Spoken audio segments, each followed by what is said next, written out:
Hello and welcome back to another unboxing tech video.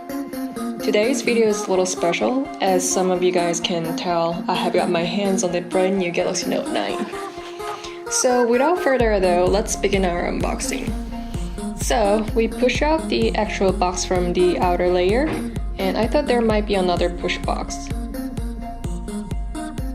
But if you look at one of the sides, there's a small white triangle that indicates exactly where the opening flap is. We'll just open this thing like a book.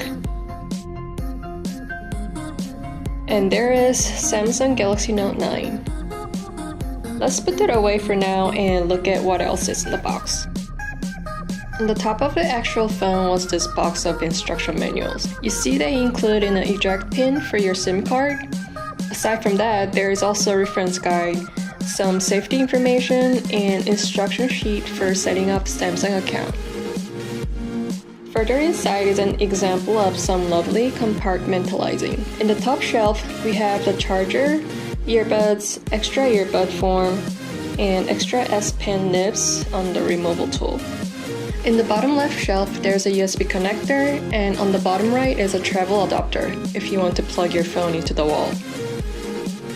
On to the main prize, the Galaxy Note 9. I do have the blue one. The S Pen is a bright yellow, making it easy to find and see. So let's turn it on. Samsung Galaxy Note 9 powered by Android. But let's say goodbye to this video here. We will look more closely at the actual device and discuss the specs and features Samsung has been boasting about in the next video.